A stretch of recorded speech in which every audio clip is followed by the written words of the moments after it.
పరిశుద్ధ వాక్యం ప్రభువులతో మాట్లాడి సహాయపడగల సత్యత అనుదినము మనం ఆరంభం అనునిత్యము కూడా ఆయన మనకు సహాయం చేసే దేవుడిగా ఇందులను కూడా ఆయన యొక్క పరిశుద్ధమైన ఆయన బలపరుచు నడిపించే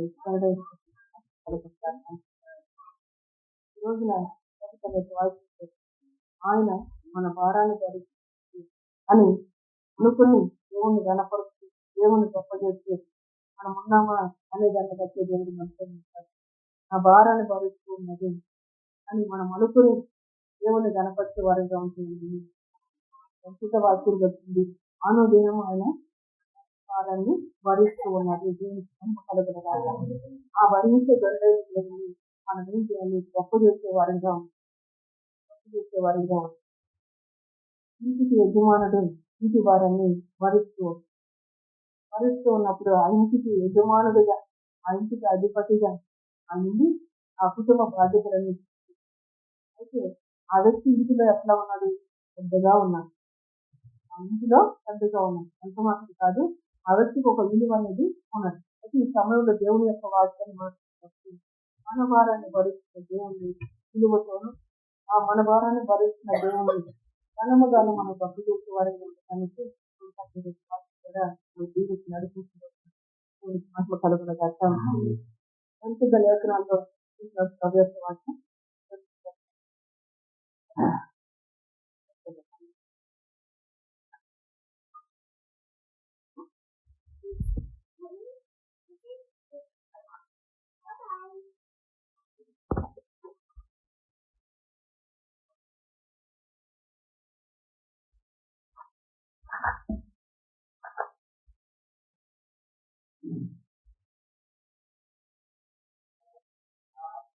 కీర్తన గ్రంథం 68వ అధ్యాయము 8వ వచనం చదువుతాం.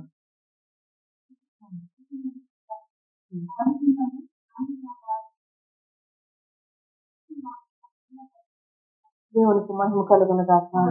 ప్రభువు స్తుతిమంతుడు గాక. అనుదినము ఆయన మా భారము భరించుతున్నాడు. దేవుడే మాకు రక్షణకర్త ఉన్నాడు. భక్తుడు పలుకుతున్న మాటలు బట్టి ఈయన మన జీవితాన్ని కూడా ఆశీర్వదించి దేవుడు మనకి జ్ఞాపకం చేస్తుంది. అనుదినం ఆయన మన భారాన్ని భరించి మనల్ని జ్ఞాపకం చేసుకుని మనకు రక్షణ కలుగు చేసుకుంటుందని నిజంగా మనం విస్తరించి ఎంతగానో కనపరచవలసిన వారిగా మహిమపరచవలసిన వారిగా ఉంది. ఎందుకు అనగా ప్రభు యొక్క లేఖనాన్ని మనం చూస్తే ఆయన నామం స్థితినందున ప్రభు స్థితినందును గాక. అనుదినము కూడా ఆయన మా భారాన్ని భరిస్తున్నాడు. ఆయన ఘనత పొందాలి, ఆయన కీర్తించబడాలి, ఆయన గొప్ప చేయబడాలి. కనుక అనుదినము భారం రోజున మన జీవితంతో ప్రభువే మనతో ఉన్నాడు అనేది జ్ఞాపకం చేస్తారు. అనుదినము నా భారాన్ని నా దేవుడు భరిస్తున్నాడని మనం అనుకుంటూ ఉన్నామా? లేకపోతే నేనే ఈ భారం పడుతూ ఉన్నాను, నేనే కష్టం పడుతూ ఉన్నాను, నేనే చేస్తున్నానని మనం ఊరుకునే ఉండేవారు అనుకుంటున్నామంటే ఈ సంగతిని జ్ఞాపకం చేసే దేవుడు ముందుగా ఈ భూలోకంలో మన జీవితాన్ని స్థిరపరచడానికి లేకపోతే ఇక్కడ మనం కొంతకాలం గడిపి మళ్ళా ప్రభు యొక్క చేరగలుగుతూ ఆయన మొత్తం అంతా మన గురించి భారము బాధ్యత కలిగిన దేవుడిగా ఉన్నాడు. ప్రభు యొక్క లేఖనంలో మాట్లాడుతున్నప్పుడు ఏసు ప్రభుడు వారి గురించి మాట్లాడుతూ ఆయన భుజముల కదా రాజ్య భారతులది దేవునికి మహిమ కలుగునుగా. భారాన్ని భరిస్తూ ఉన్నాడు దేవునికి. ఆ రాజ్య భారత దేవుడు మన జీవితాన్ని ఆయన రాజ్యముగా సిద్ధపరచడానికి భారము భరిస్తూ ఉన్నట్టుగా మనం గ్రహించుకుని దేవుడిని గొప్ప చేస్తూ ఉన్నామా? మనం చేసేటంటే అనునిత్యం కూడా ఆయన ఎందు ఏదో మనకు మేలు జరగాలి, ఆయన ద్వారా ఏదో మనం సంపాదించాలి, ఆయన ద్వారా ఏదో మనం పొందాలి అని ఆలోచించుకొని మనం ఆలోచన చేస్తే భారమాన్ని భరిస్తూ ఉన్నాడని ఎందుకు మనకు స్తోత్రాలు చేసుకుంటున్నామా అంటే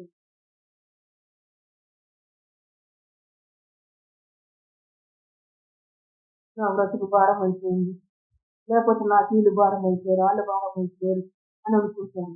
నన్ను ఆయన భరిస్తూ ఉన్నాడు, నా భారం ఆయన పోస్తూ ఉన్నాడు అని మనం దేవుణ్ణి తప్పు చేసేవారు ప్రభు స్థితిని అందదగిన వాడు. తర్వాత అనుదినము ఆయన మనకి భరిస్తున్నాడు. ఏం చేసి ఒకసారి మన కడుపు బిడ్డల్ని మనం నేను భరించలేకపోతున్నాం. అల్లరి చేసినా భరించలేకపోతున్నాం. ఇంకొకటి చేసినా భరించలేకపోతున్నాం. కానీ దేవుడు ఏం చేస్తున్నాడు? ఇందుకొరకే దేవునికి స్థితిగల మహిమను కలుగునగాక. ప్రేమ కలిగిన దేవుడు ఆశీర్వదించి అభివృద్ధి చేయడానికి మాత్రం రోజు కూడా ఏం చెల్లించడానికి స్తోత్రాలు చెల్లించి నా భారాన్ని భరిస్తున్నాను. నిరంతరం నా భారాన్ని భరిస్తు ఈ రోజున కూడా నా భారాన్ని నువ్వు భరిస్తూ అని దేవునికి స్తోత్రం చేసేవారిగా మనం ఉండాలి. దేవునికి మహిమ కలుగునగాక. ఆ విధంగా మనం చేయలేస్తాం. మనమే భారం భరిస్తూ ఉన్నట్టుగా, మనమే పొయ్యిలోని మాట గొప్పలు మోస్తూ ఉన్నట్టుగా మనము అనుకుంటూ కాలాన్ని గడుపుతున్నాం. ఎప్పుడైతే దేవుని మీద మనం భారం మోస్తామో, ఆశ్చర్యమాటలు నీ భారము యెహోవా మీద మోసము. అప్పుడు ఆయన ఏం చేస్తూ ఉంటాడు? కార్యము సఫలం చేస్తాడు. దేవునికి మహిమ కలుగునగాక. మన భారం ఆయన మీద మోస్తుంది. భరిస్తూ ఉన్నది ఆయన. భరిస్తూ ఉన్నట్టుగా నువ్వు ఆయనకి స్తోత్రాలు చేయించేది భారం. ఈ భారం నువ్వేం వస్తూ ఉన్నట్టుగా మనం అనుకుని చింతపడి కుంగిపోయి ఏమంటారు?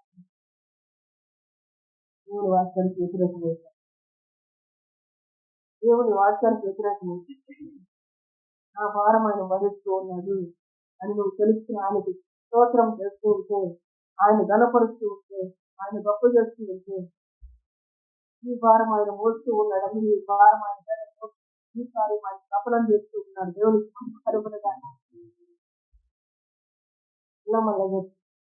మన వారం మనమే భరిస్తూ ఉన్నామని మన మనసంతా ఏమైపోతుందంటే కుంగిపోతూ ఉంటుంది. మనసంతా ఏమైపోతుందంటే ఈ కుటుంబ భారమో బిడ్డల భారమో మనం మోస్తూ ఉన్నామని చెప్పేసి మనసంతా కుంగిపోతూ ఉంటుంది. ఇలా కాకుండా దేవుని బట్టి మన ధైర్యం పెట్టి దేవుని నామం ఆనందించే రీతిగా దేవుడు మనకు జ్ఞాపకం. ఈ వారం ఆయన మీద ఆయన ఈ కార్యం సఫలం చేస్తుంది. ఆ వారం ఆయన మోస్తూ ఉన్నాడని ఆయనకి స్థితి చేయటమే దేవుడికి మహిమ కలుగునగాక. ఆ స్థితి చేస్తున్న కొలది ప్రభు మాట దేవుడు మాకు రక్షణ కట్టేది. ఆ స్థితి చేస్తున్న భక్తుడికి ఎట్లా ఉన్నాడంటే రక్షణ కర్తగా ఉంది. చాలా సత్యం ఉంది. దేవునికి మహిమ కలుగునగాక.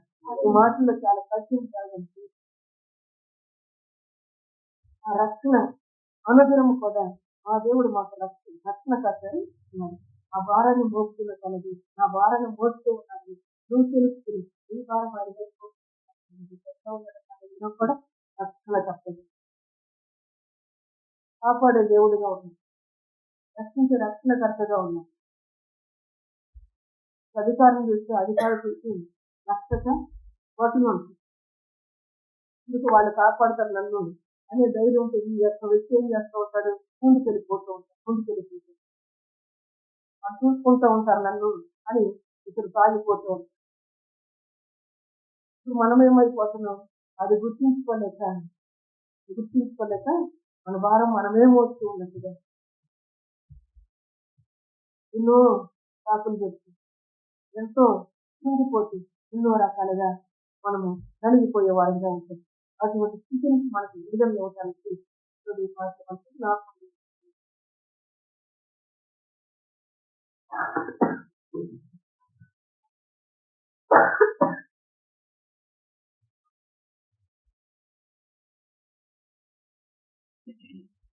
తండ్రిగా ఆయన నామం అనేకను బ్రతికించారు. ఇంకా ఆయన మార్గాన్ని ఆయన సులువు చేసే దేవుడు కదా. సులువుగా నువ్వు ఆయన ఎద్దకు సాగిపోవాలంటే ఆ మార్గంలో కొనసాగాలంటే చెప్తూ ఉన్నాను. ఇంకా నేనేదో వారం నా వచ్చినట్టు నేను మోస్తూ ఉన్నాను అని నువ్వు అనుకుంటే ఈ మాత్రం నువ్వు ఎప్పుడు ఏం చేసి ఊడిపోతా ఉంటావు. మోసే ముందు ఏం చేస్తా ఉంటావు, ఊడిపోతావు. కాస్త దూరం నడుస్తూ ఉంటుంది. ఆ తర్వాత ఏమవుతుంది, వీలైన బరువును ఎత్తుపై పెట్టుకోవచ్చు, అలసట తగ్గింది, నన్ను ఆయాసం వచ్చింది. తర్వాత ఇంకా బాడీ అంతా కూడా ఊడిపోతుంది. ఇది సుదీర్ఘమైన ప్రయాణం దేవునితో, సుదీర్ఘమైన ప్రయాణం దేవునికి పంపించాలి. ఈ ప్రయాణంలో మనం ఏ విధంగా ఉండాలి? ప్రభు స్థితి నొందిన దాకా, ప్రభు స్థితి నొందిన దాకా నా భారాన్ని మోస్తూ ఉన్నది లేచిన ఉదయ కాలమే. ఈ మాటలు పలుకుతున్నాం, మాటలు మన ప్రభుత్వం చెప్తూ ఉన్నాము. వాళ్ళు నేను చేస్తున్న పనులన్నింటిలో నువ్వు నాకు తోడుగా ఉంది. ఈ వారం నీ మీదే ప్రార్థన చేస్తాను. నా భారం నీ మీద మోస్తూ ఉన్నాను. ఆయన స్వీకరించలేకపోతుంది. చూడండి, దేవుడికి ఎట్లా అవుతుందో భారం ఎట్లా అవుతుంది. మనమే పలుకుతూ ఉన్నాం, మనమే పలికి భారాన్ని మన మీద పెట్టుకోండి. నాకు తోడుగా ఉంది, నేను చేసే పనులు ఈ భారం నీ మీద మోపుతున్నాను. ఈ పనుల భారం ఏదో మీద మోపుతూ మోపానికి స్తోత్రాలు చెల్లించి అప్పుడు ఆయన నీకు రక్షణ కట్టడం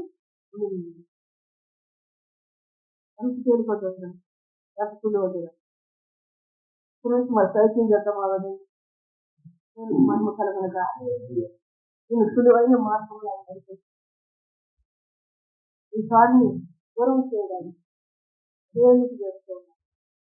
ఆయన కాడిని ఎత్తుకుంటే ఆ కాడిని దేవుడికి చేసుకోవాలి. సులువైపోతుంది కలగలగా. దేవుని యొక్క వాక్యం మనం చూసినప్పుడు బరువైన కాడిని మోస్తుంది ప్రజల మీద. వాక్యం మనం గమనిస్తే ఎప్పుడైనా మనం బరువైన కాడిని మోస్తూ వచ్చిందని రాజుగా. ఆ తర్వాత తన కుమారుడు వచ్చాడు. వచ్చినప్పుడు నీ తండ్రి ఆ మీద బరువైన కాడిని మోస్తాడు, నువ్వేం చేస్తావంటే నా తండ్రి ఆ నడుము కంటే ఆ చిచ్చిన వేలు భారం లేదు.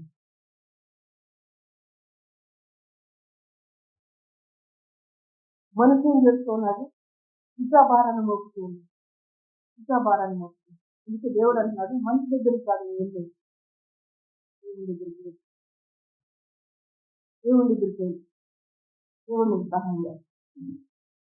దేవుని దగ్గరికి వెళ్ళవచ్చు. మనం మనుషుల దగ్గరికి వెళ్ళి చదువు విషయంలో కూడా భక్తుడు ఎక్కడికి వెళ్ళాడు, దేవుని దగ్గరికి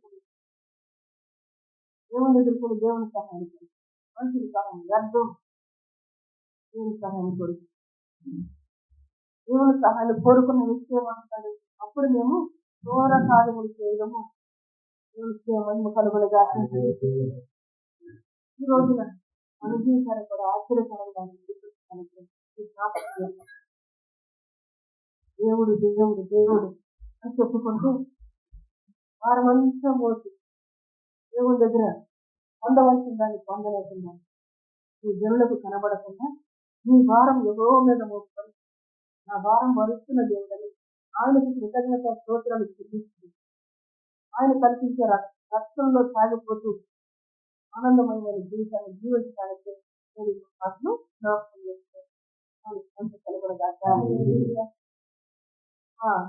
ఆ గొప్ప రాజు ప్రజలు వెళుతున్న రాజు వారాన్ని మోసిన రాజు దగ్గర ప్రజలు సుఖపడలేదు. రాజును ఎవరు నియమించింది, దేవుడు నియమించింది. దేవుడు నియమిస్తున్న వ్యక్తిని ఇప్పుడు నియమిస్తున్న వ్యక్తి దగ్గరికి వెళ్తే ఆ వ్యక్తి ఏం చేస్తూ వచ్చే ప్రజల మీద నేనైన భారాన్ని మోస్తూ ఈ తండ్రి మోసిన కాడి మాకు బరువుగా ఉంది అని అంటూ ఉన్నాను. నన్ను ఒకసారి మాట్లాడే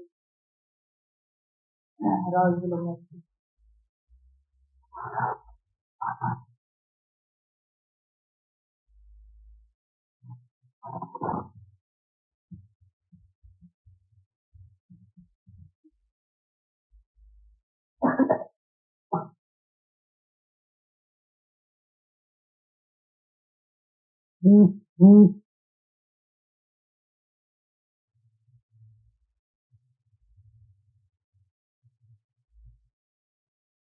చదవండి.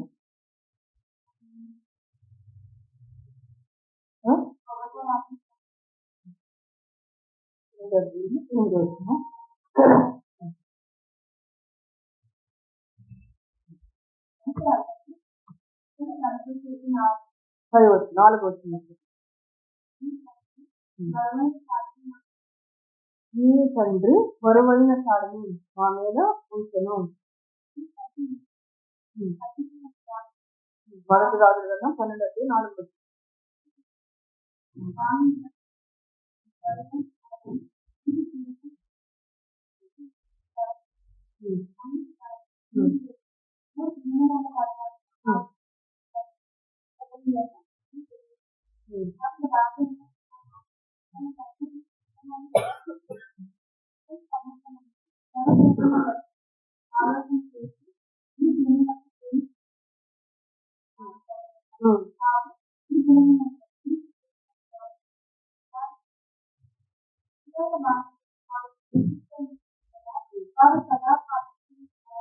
దేవునికి మహిమ కలుగునుగాక. ఇప్పుడు రెహబాము వచ్చినప్పుడు రెహబాము దేవుని దగ్గరికి దేవుడు తర్వాత పెద్దల దగ్గరికి వెళ్ళి పెద్దలు సలహా ఇచ్చారు. నువ్వు వారితో సులువుగా మాట్లాడి తర్వాత వారికి వారు ఆ జనమునగా మీరు తినడపు దాడుకొని వారికి సేవ చేసి వారికి సేవ చేయి మృదువైన మాటలతో వారికి వారి సదాకారం రాసులేదు. అయితే అప్పుడు పెద్దలు తనతో చెప్పిన ఆలోచనను నిర్లక్షించి తనతో కూడా తిరిగిన యవ్వనులను చూసి ఆలోచన నడిచి వారికి ఇలాగ ప్రశ్న మా మీద మీ తండ్రి ఉంచిన తాడుని తులకన చేయడని నాతో చెప్తున్న ఈ జనులకు ప్రతిజ్ఞ ఏ ఆలోచన మీరు చెప్పుకుని వారితో మాట్లాడుతూ వచ్చాను. అప్పుడు అతనితో కూడా ఎదిగిన ఆ యవనస్తులు ఈ ఆలోచన చెప్పి మీ తండ్రి మా వారిని బరువైనదిగా చేసిన తండ్రి నీవు దాన్ని తులకనగా చేయవలని నీతో చెప్పుకున్న ఈ జనులకు ఇలాగూ ఆగ్రహము ఆ తండ్రి నడుము కంటే నా స్థితికిన లేదు ఉండదు. వీళ్ళేం చెప్తున్నారు? అవునస్తుల దగ్గరికి వెళ్ళారు. అవునొచ్చిన అడగటానికి దేవుని దగ్గరికి రావాలి. దేవుని వాక్యం ఏం చెప్తుంది? దేవుని దగ్గరికి రావాలి. వాక్యం ఏం చెప్తుంది? నీ భారం యెహోవా మీద మోపు అంటుంది. ప్రజలు వచ్చారు, దేవుని దగ్గరికి వెళ్ళాలి, దేవుని సహాయాన్ని కోరు. కానీ పెద్దల్ని అడిగాడు. తర్వాత యవనస్తుని అడుగుతూ వాళ్ళు ఏమో చెప్తూ ఉన్నారు, నీవు నీ తండ్రి నడుము కంటే నా చిత్తం లేదు అప్పుడుగా ఉంది చెప్తాను. నా తండ్రి నీ మీద బరువైన కాడును హెచ్చరించాను. నేను ఆ కాడు ఇంకా బరువుగా చేసేదను. నా తండ్రి తుముకుల కుటుంబమును శిక్షించిన సరే నేను పరడాల కుటుంబమును శిక్షించదను. నా తండ్రి నీ మీద బరువైన కాడును మోస్తుంది చెప్తాను. నా కాడు ఇంకా బరువుగా ఉంటుంది, ఇంకా బరువుగా ఉంటుంది. దేవుని యొక్క వాక్యం ఉంటుంది, ప్రయాసపడి భారపోతున్న వాళ్ళన్నా నా యుద్ధం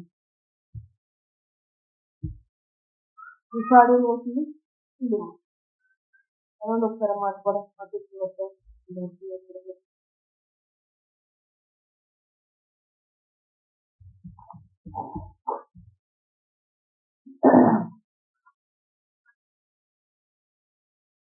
ప్రయాసపడి భారం మోసుకుంటున్న సమస్త జనులారా నా యొద్దకు రండి, నేను మీకు విశ్రాంతిని కలుగా చేతును. నేను ప్రార్థించును దేవ మనసు గల కనుక మీ మీద నా కాడే నా యొద్ద నేర్చుకుంది. అప్పుడు ఈ కాలంలో శాంతి దొరుకుతుంది. ఎలాగా నా కాడి సులువుగాను నా భారము తేలికగా ఉన్నది. దేవుని సేవ కలుగునుగా. ఇందాక రెహబాబు ఏం చెప్తున్నాడు? ఈ భారం ఇంకా ఎక్కువ చేస్తాను. ఏసై దగ్గరికి వచ్చి ఆ భారం ఏం చేస్తున్నాడు? దేవునికి మంచి కలుగునుగా. ఇప్పుడు మనం వచ్చామని దగ్గర తేలిక చేస్తున్నాడు. ఎట్లా? ప్రభు స్థితి నమ్మదగిన దేవుడు. స్థితించండి ఆయన్ని. ఆయన మీ భారాన్ని మోసుకోండి, స్థితించండి. ఈయనను భారాన్ని మోపుతున్నాడు, ఇంకా తండ్రి కంటే ఇంకా ఎక్కువ భారాన్ని మోపుతున్నాడు. ఇంటి వైపు చూడక మహారాజు దేవుని వైపు, ఆ దేవుడు చెప్తూ ఉన్నట్టు ఈ భారాన్ని తేలిక చేస్తాను, సులువు చేస్తాను. దేవునికి మహిమ కలుగునగాక. ఆ ఘనమైన వాక్యాన్ని ఎప్పుడైతే గుర్తించుకుంటావో ఆ వాక్యం ఏం చెప్తూ ఉంది, వాక్యం చెప్పినట్లుగా నేను చేస్తూ ఉన్నాను, వాక్యానికి వ్యతిరేకంగా నేను వెళ్తూ ఉన్నాను, వాక్యానికి వ్యతిరేకంగా నేను వెళ్తూ ఉన్నాను. మనకేదో కష్టం వచ్చినప్పుడు ఆయమ్మ దగ్గరికి అమ్మ దగ్గరికి వెళ్ళిపోయి మనం చెప్పుకున్నప్పుడు ఆ కష్టం కాస్త తీరిపోతుందా? తీరుస్తారా వాళ్ళు అట్లా? వేరే ఒకరు ఇంకేం చేస్తూ ఉంటారు, ఇట్లాగే సలహాలు ఇచ్చి బ్రతుకుని చెడగొడదు. నువ్వు మృదువుగా మాట్లాడు, వారి భారాన్ని తక్కువ చేయి, వారు నీకు దాసులుగా ఉంటారంటే వీళ్ళేం సలహాలు ఇచ్చారు, ఇంకా ఎక్కువ చేయి, నీ తండ్రి నడువు కంటే నీ చెట్టు ఇవన్నీ పెద్దదని చెప్పి ఇంకా ఎక్కువ చేయి. ఇప్పుడు ఈ ప్రజలందరూ ఏమైపోయారు, పక్షము లేకుండా. ఇప్పుడు ఇంకా ఈ కష్టం అనేది ఇంకా ఎక్కువైపోతుంది. అదే రీతిగా మన జీవితంలో ప్రభు చెప్తున్నమాట మంచి మాటలు మనకు జ్ఞాపకం చేస్తుంది. ప్రభు స్థుతి నొందున గాక అను నిత్యము కూడా అను దినము కూడా ఎందుకు ఆ భారాన్ని ఆయన మోస్తే ఎప్పుడన్నా మనం ఏమంటాం, మనం ఇవాళ కావాల్సింది ఇవయ్యా, రేపు కుదురుకు కావాల్సింది ఇవయ్యా అంటూ వాళ్ళు నా భారాన్ని మోస్తూ ఉన్నారని ఉన్నాము. నీ కాడు సులువైనట్టుగా చెప్తున్నాడా, నువ్వు మోసే భారం చెప్తున్నాడా, దేవుడికి మహిమ కలుగునగా. నువ్వు మోసే భారం తేలిక నా యొక్కకు వచ్చి నేర్పిస్తాను, భారం తేలికైపోతుంది. గాలి ప్రజలు మోత గంపలను పెట్టుకున్నారని చెప్పి మోస్తూ మోత గంపలను దింపి ఈ రోజున మోత కాడిని కాడిని దింపి కనిపిస్తున్నట్టు గురువైన కాడిని దింపి కనిపిస్తుంది. దేవుని మాటలు మనసులో దేవుని యొక్క రాజ్యం కొరకు, దేవుని రాజ్యముగా నీవు సిద్ధపడటానికి అని చెప్తుంది. ఆయన భుజముల మీద రాజ్య భారతుంది కనుక ఆ రాజ్యాన్ని కట్టడానికి ఆయన రాజ్యంలో ఉన్న సులువుగా భారం మోసి సాగిరాలని వారిగా, నడుములు వ్యక్తించిపోయిన వారిగా, కాళ్ళు అరిగిపోయిన వాళ్ళుగా, మోకాళ్ళు దృష్టిగా ఇట్లా ఉండిపోయే వాళ్ళగా మనం ఉండదు. ఇంటి పనుల భారం ఎక్కువైపోయేసరికి వచ్చాం, అట్లా ఉండిపోయే వారిగా సాగిరాలని వారిని ఉండదు. దేవునిలో సాగిపోవడానికి చూస్తున్నాడు. దేవునికి మహిమ కలుగునగాక. దేవుని రాజ్య వారసులుగా ప్రోత్సాహంతో పురోగించబడటానికి చెప్తూ ఉన్నాడు. దేవునికి మహిమ కలుగునగాక. వాక్యము చెప్పింది ఈ మనసులో పెట్టుకుని వాక్యమని విత్తనం నీళ్ళం కావాలని చెప్తూ వచ్చాడు. మొలక రావాలి, మొలక వచ్చినప్పుడు దాని రూపం మారిపోతుంది.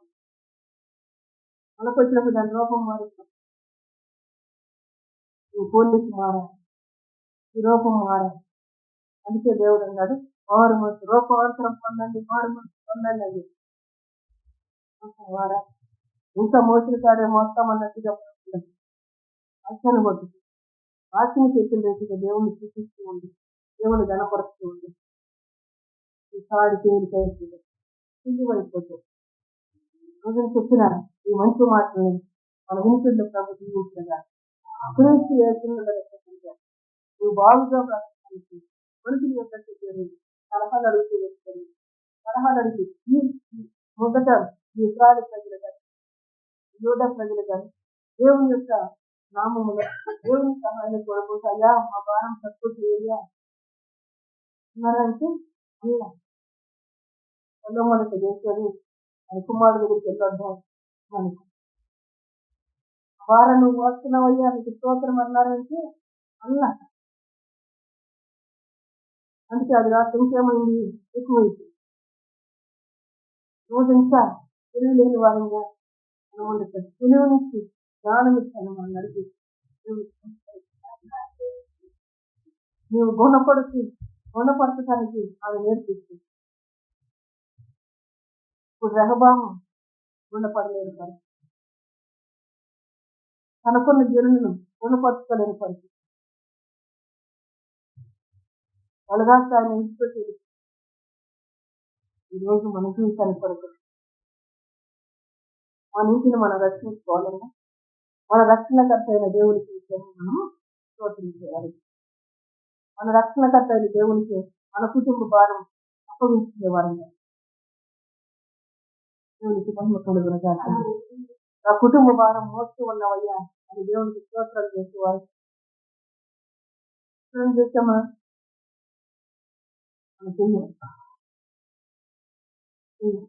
అందుకే మనం వాక్యానికి వేరే ఉంది, వాక్యానికి వేరే ఉంది, ఏమేం చేయలేరు. వాక్యానికి అనుకూలంగా వచ్చి అప్పుడు దేవుని యొక్క ఘోర కార్యములు చేయగలుగుతాం. ఇందాక భక్తులు చెప్పుకోవచ్చు, మనుషుల దగ్గరికి వెళ్ళలేదు, సహాయం కొరకు దేవుని దగ్గరికి వెళ్ళాడు. మనుషులు నాకు అర్థం అన్నాడు, దేవుని నాకు దేవుని సహాయానికి వెళ్ళాడు. ఆ సహాయం చేసే దేవుని బట్టి ఏమన్నాడు, ఘోర కార్యాలు చేస్తాడు. ఈరోజు మన ఆత్మీయమైన జీవితం కుంటుపడటానికి, ఆత్మీయమైన జీవితంలో వృద్ధి కాలేకపోవటానికి ఎన్నో ఎన్నో అవరోధం ఆటంకం. రోజు వాక్యమే చదువుతూ ఉంటాం, రోజు ఎక్కడికి ప్రార్థించాం.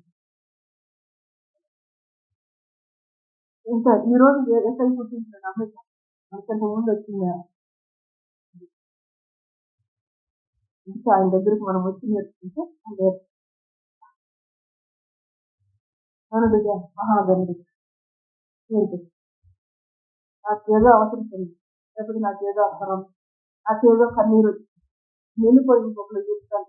ఆ ఇంకొక అమ్మాయి ఎట్లా చెప్పింది, ఇంకొక అమ్మాయి ఎట్లా చెప్పింది, అసలు నేను చెప్పిందని మార్చేసుకొని అనేది ఆ అమ్మాయి వెళ్ళిపోయి తెలుసుకోవాలనేది. ఇప్పుడు భారం ఎక్కువైపోయింది. ఈ సమస్య ఇది, సమస్యలు 4 రకాలుగా దిక్కేసేది. ఆ భారం ఖచ్చితంగా దేవుని మీద నువ్వు ఆధారపడి బ్రతకడానికి తెచ్చుకోండి. దేవునికి మహిమ కలుగునగా. నీ కార్యం ఎప్పుడు సఫలమైంది, ఈ కార్యం ఎప్పుడు సఫలమైంది. ఆ భారం ఆయన మోస్తూ ఉన్నాడు, ఆయన సూచిస్తూ ఉన్నాడు. ఆ భారం ఆయన మోస్తూ ఉన్నాడు, ఆయన సూచిస్తూ ఉన్నాడు. ఈ భారం ఆయనకు అప్పగిస్తున్నా, ఆయన సూచిస్తూ ఉన్నాడు.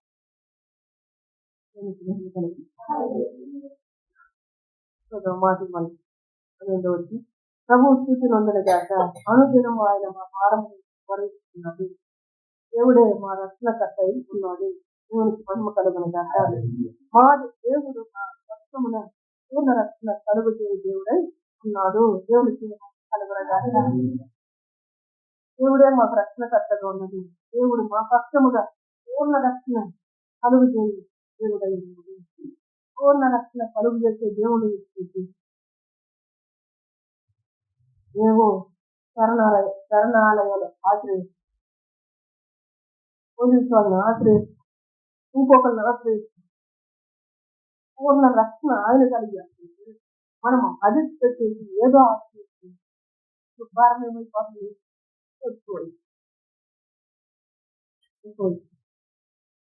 ఈ భారం తేలిక చేశారు. సాధితులు అవసరం లేదు. మహిమ కలుగుతుంది. కృప, దేవుని కృప. ఆ కృప ఎంత అని చెప్తున్నాడు, ఆకాశం కంటే అంత కృప నిద్ర ఉంటే, అంత కృప కలిగిన దేవుని విడిచిపెట్టి కొన్ని సమయానికి శరణాలయాన్ని ఆశ్రయిస్తూ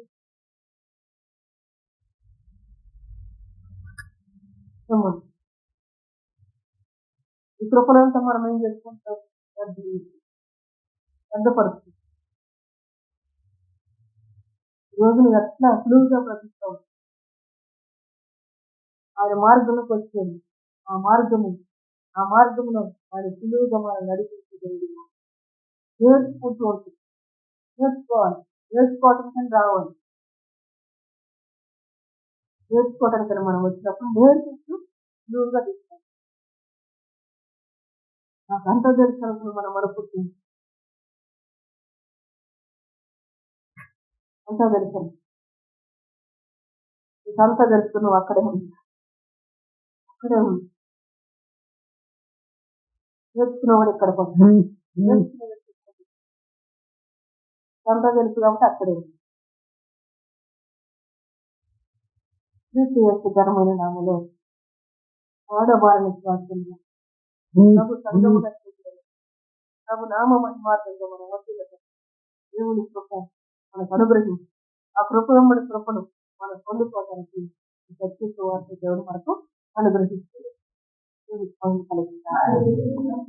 మేలు చేసి ఆ మేలును అనుభవిస్తూ దేవుని అంటే మాకు పూర్ణ రక్షణ, దేవుడే మా రక్షణకర్త అని ఆయన బట్టి ఆనందించే రీతిగా బలపరుస్తూ దేవునికి మహిమ కలగలగా. మళ్ళా మా అమ్మే నాకు రక్షణ, మా నాన్నే మాకు పూర్ణ రక్షణ అని మనం అనుకునే వారం కాదు. రక్షణకర్త పూర్ణ రక్షణ కలిగించే దేవుడు. ఏ రోజున ప్రార్థన సహవాసాలు మనం చేరి వచ్చి ధన్యులము దేవుని దగ్గర నేర్చుకుని ధన్యులముగా దేవుని కృపను పొందుకొచ్చి ఆ కృపనంది ఆనందిస్తూ ఆ కృపను బట్టి దేవుని నామాన్ని గొప్ప చేస్తూ మనం చూపించే కృపను బట్టి దేవుని నామాన్ని గొప్ప చేస్తూ ఆనందమయమైన జీవితాన్ని జీవించడానికి అలా తిరిగి వద్దామని చెప్తున్నాం. దేవునికి మహిమ కలుగున కాక దేవుడి పరిశుద్ధ వాక్యాన్ని మన ఇంటిలో జీవించిన కాక.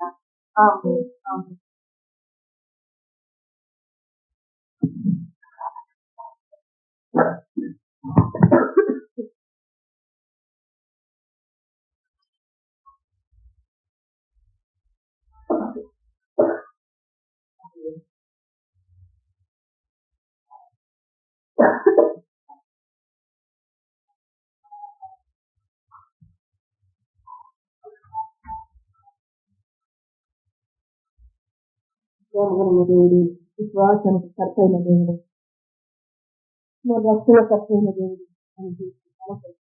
అదే కనిపించారు. ఆయన కృపముల కృపను అనుగ్రహించి మహిమార్థంగా సహాయం అనుకుంటున్నాడు. నిత్యము ఆయన మూలంగా వారాన్ని చేరుకుని దేవుని కృపను